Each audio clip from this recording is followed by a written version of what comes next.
Yo, what's up, everybody? It's Thursday, October 16th. Folks, if you're a rational person who has control over your emotions, and I wasn't always like that, but I just want to make an observation here. You know how people say, like, people watching? People like people watching. Like you could sit in a park or on a beach or something, or just, in a shopping center, in a mall, if malls even still exist. You just watch people walking around. And it's interesting. Like you see behavior, you see how they interact with each other, stuff like that. But I think one of the most, if not the most fascinating things, if you are like a rational, self-controlled individual, that's watching the markets and behavior, how the two things are correlated.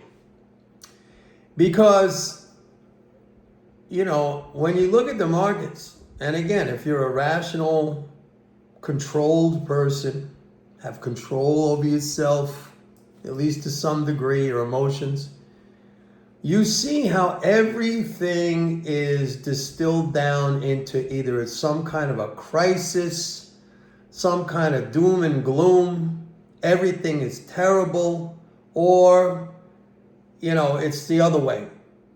It's just going to keep going. It's never going to stop for this reason or that reason. So I look at today, and we had the big sell-off, and everything was about, the regional banks. Something about the regional banks. And I could think back, the most recent was Silicon Valley Bank. When was that? In 2023 or something like that? I even forget what it was. And that was another one of these things. And there's been so many that I can't even, it's just like, there's just so many examples where the behavior is exactly the same every single time, that people freak out and they panic, and it's the end of the world, and it's a crisis, and it's like, it's really something to watch. To me, it's fascinating. Because it's the same behavior repeated over and over again. And I don't know why I should be surprised about this. I really don't. Because that's basically human nature for most people. That's how they behave. Impulsively, lack of self-control, highly emotional. And so, you see this repeated constantly, despite the fact that if you look over history, every time something like this has happened, it's literally the market, these people handing you opportunity on a silver platter, just like, here you go. But yet it repeats constantly. And I just find it to be like a really interesting thing to watch. I kind of love it. I do. When I see this, it's fun. It's funny. I see it sometimes here in the comments that everything, no matter what, everything is painted, not by the most of you people. And I have to say something here, which I'm very proud to say.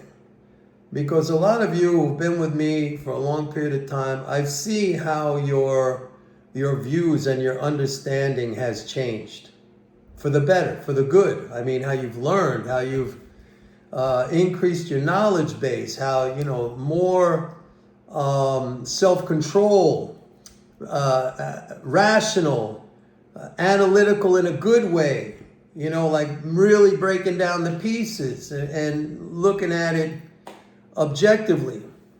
But then, there's the ones that everything is terrible, everything is horrible.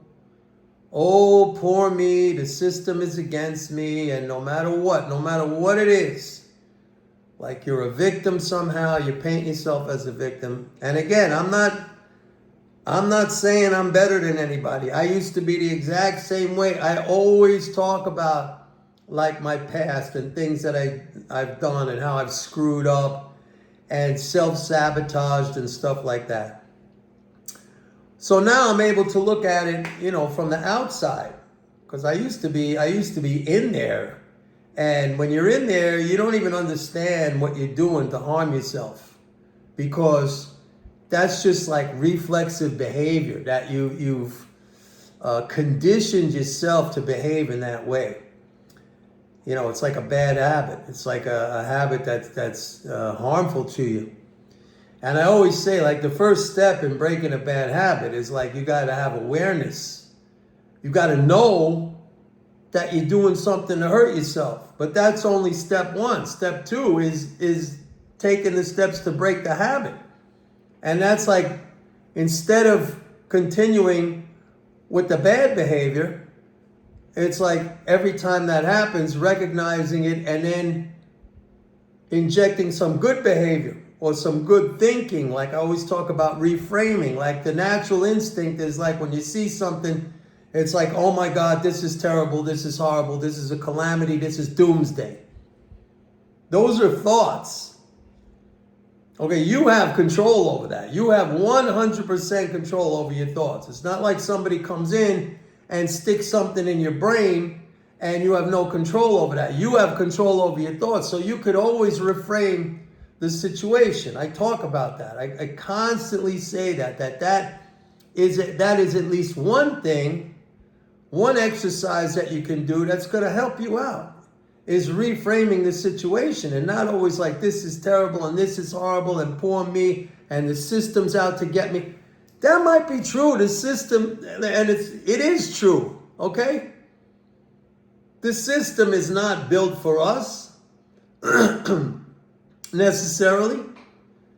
It's built for the big wigs at the top. They control policy. Big money controls policy, and that does not only economic policy, that's foreign policy, that's trade, that's industrial policy, that's social, things social. We got to live in that environment, unless you're living in outer space somewhere where, there's nothing else going on and you're the only individual and the only thing happening. I don't know too many people in a circumstance like that. Actually, it doesn't exist. So you make the best of it, and quite honestly, what I've been saying for a long time is we're lucky.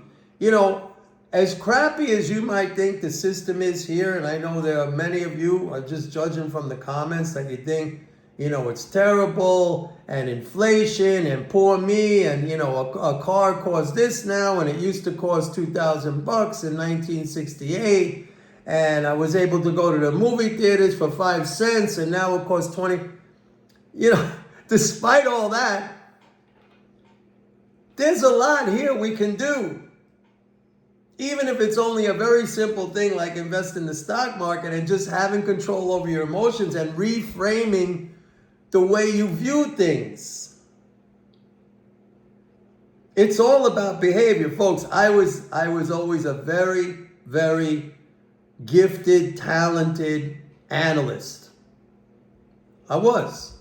Way back when I started with the charts and everything, I saw things, in advance, but every single time I screwed myself up because behavior is everything.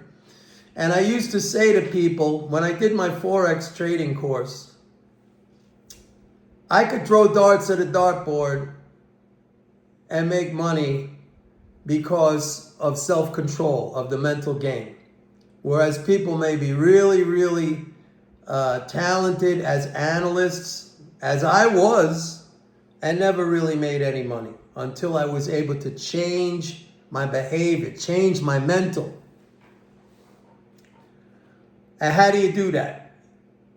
You do that the same way like you build your body when you go to work out, or like I'm in boxing, for a couple of years now. I think I've gotten better. You do that by repetition, by practicing it, by putting it into action, not just, if you need, like, again, if what you're doing is not working for you, and I don't only mean in a monetary sense, I mean like in your guts, if your stomach is in a knot, if your body's filled up with cortisol every day, if you're stressed out like hell because you see the world, against you, that there alone, forget about money, just taking yourself out of that frame of mind, you know how much good you're doing for yourself? Everything is not a freaking disaster. And the world is not against you. You got to realize that, man. Everything is not negative. Like, everything is not negative. And you can't be looking at stuff like that. And that's not analysis, and that's not knowledge, and that's not understanding. You wanna gravitate in that direction. Objectivity, rationality, knowledge, understanding. Not flying off the handle, no matter whatever happens. Or not spewing out, these debunked theories and talking points because they sound good to you, Stuff like that, man. All right, enough of my rant. Let me talk about, folks, fiscal flows. I took a look yesterday, which was October 15th, tax day. Okay? I had to pay tax. Tax day was a net positive flow of 29 freaking billion. All right, we had a leading flow of something like 60 something billion. We had a tax drain of like 30 billion. It was a net positive flow of like almost 30 billion. Social Security alone was 30.5 billion. I have never seen a Social Security payment that high. I mean, we've been running 24 billion, 25 billion, 30 billion yesterday on Social Security. I mean, yesterday's positive flow completely turned around the tax drain. Now, I suspect today, because we were down today, I suspect today we had some drain. We'll see it in the numbers tomorrow. But we're up 40 billion already. What are we, 10 days into the 10 business days or 11 business days or something like that into October. And we're already, as that's the new fiscal year, we're already up something like 40 billion over where we were last year on the leading flows. And I have to say this about gold. I think gold right now is the purest indicator of the fiscal flows. Because this straight up move in gold's telling you that these flows are extremely strong. Like crazy strong. Stock market, it's got some belief issues, if I could phrase it like that. Like everybody in the stock market is freaking out about one thing or another, about tariffs, about the regional banks today. I see, funding crisis. There's no funding crisis. Tariffs, something. But this perception problem is not going to keep the stock market down for very long. Look at what is happening in gold. I'm sure I don't have to tell you that. I bet a lot of you are in gold. You're very happy. Congratulations. What's happening in gold is telling you that these fiscal flows are massive, man. Massive. And at the same time, we got bond yields coming down. The 10-year went below 4%. Now, I told you, a lot of guys earlier this year, you were mocking me. Hey, Mike, how's that bond position of yours doing, right? You got a big kick out of that. I said, all right, well, I'm a patient guy. You know the old saying, he who laughs last laughs best. I kept saying when it was up there, 10-year at 460, 450, even like 4.25. I said, it's going to come down. It's going to come down. You were all like, how's your bond position doing, Mike? It's doing fine. It's doing fine. And by the way, that correlates to high government transfers. All right, the system gets loaded up with reserves, tends to drive the rate down. But I will repeat, I think gold is the purest, what we see happening in gold right now. It's telling you, it's broadcasting to you with a freaking megaphone that the flows are very, very strong. So they're not going to be able to hold stocks down. Right now, stocks have perception issues because, I don't know, people watch CNBC or they read the Zero Hedge. Everything is a disaster. Everything is a calamity. Everything is doom and gloom. Everything is a crisis. Meanwhile, earnings are strong. I told you earnings were going to be strong. And by the way, I said, I want to correct myself because I've been saying like 70% of leading flows flow to corporate profits, pre-tax corporate profits. I was wrong on the percentage. I said I did it off the top of my head, but we have 7.7 trillion of leading flows. We have 4.02 of pre-tax corporate profits. So it comes out to 52% of leading fiscal flows go to corporate profits. So when flows are high, that's why I said yesterday, I don't sit around like these analysts on Wall Street. They're working, 18, 16, 18 hours a day, crunching numbers. I'm here. Look, man, I got coconut trees. I'm here. I'm relaxed. I don't need to I could tell you what it's going to be just looking at the flows. Like, my whole approach is basically so simplistic because I keep saying it just focuses on the core driver of economic activity. And I always used to get a kick. I don't hear this too much anymore, but people used to tell me, Mike, I'm a bottom-up investor. Your research is really good, but I'm not a top-down. Top-down means like the macro picture. Bottom-up is like they're in there crunching the numbers like accountants and stuff like that to look at, profit, loss, balance sheet, all this stuff. I said, if basic condition, you might find this incredible gem of an opportunity based on balance sheet and cash flow and all this. But if basic economic conditions are not good, are not strong, that great little company's balance sheet and cash flow, that could sit there, that stock, for a long time if basic economic conditions are not good. And vice versa.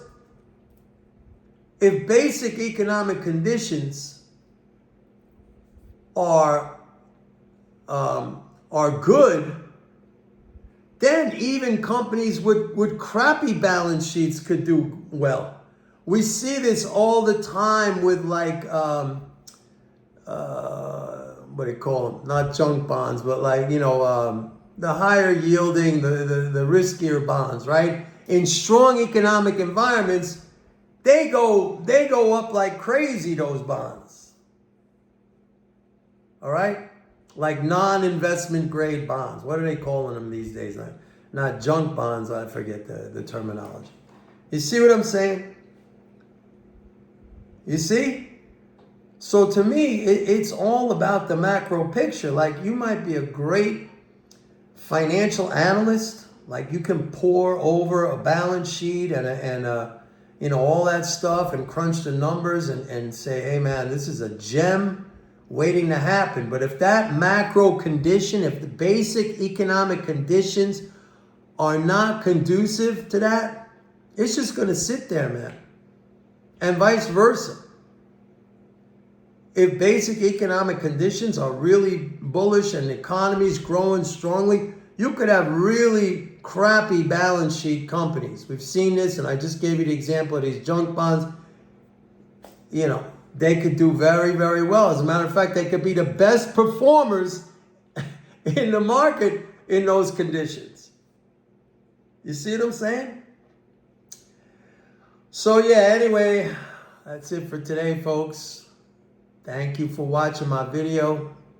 I appreciate you guys. Please like and subscribe if you choose to do that. And don't forget to go to my website, pitbulleconomics.com. Sign up for a 30-day free trial to MMT Trader. I put out emails all day long. Bye.